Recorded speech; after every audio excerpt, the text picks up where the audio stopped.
Blasphemy! He's putting gloves on. Someone will probably tell us that silk books also. Oh no, maybe we should be wearing gloves with a silk book. That's why I was only touching the outsides. Oh well. All right. So why are you putting on gloves? Because we like to yell about why we don't wear gloves. Oh yeah. So people all the time comment like, "Why aren't you wearing gloves? This precious stuff."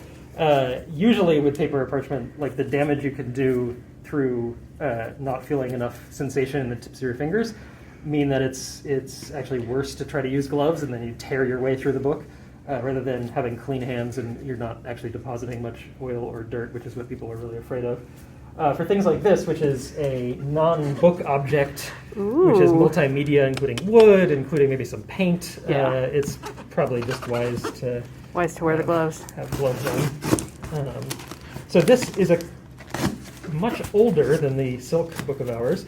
And again, spotted by my colleague Nick Herman. Shout out to Nick, who had been looking at a French auction in which they were showcasing several book boxes.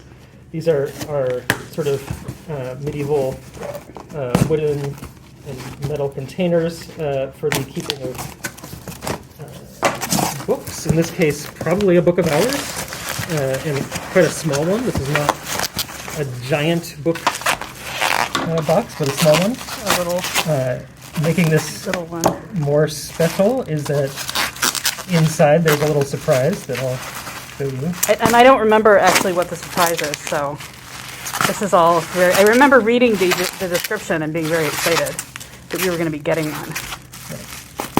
Because I don't think I've ever seen one of these in person. Yeah. I don't think so. Maybe in a museum, but certainly not. We don't have anything like this. Yeah, and you can already see how small it is. So we're talking like a small, It's like a small prayer book here. it's like at Christmas when your sibling is playing a joke on you. And they're just like rapping. Yeah. I promise you, there's a medieval. There is an there. object. I can hear it. I can hear it going clank. Ooh, fun. So yeah, this would be for a small devotional book, neat. probably. Look at that.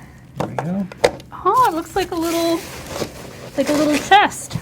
Yeah, a little chest with these metal bands. Oh, look at that. And then inside Oh, there we go. I do remember that. is a print. Yes. This one happens to be unrecorded, so this may be the only example of this print known Oh, neat. in the 15th century. And, obviously it's been damaged a bit, but would have been intact, and you'd have a small prayer book.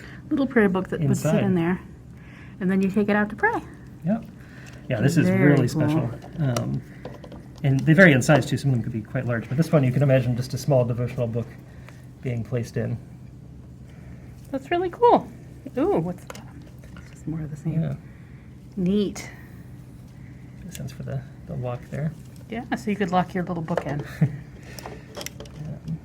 Great. Fun. Yeah. Nick, I wish he'd be here. This is the thing as a curator. You buy stuff, and it takes months to get all the paperwork together to arrive. And then And then it gets here and you're not here.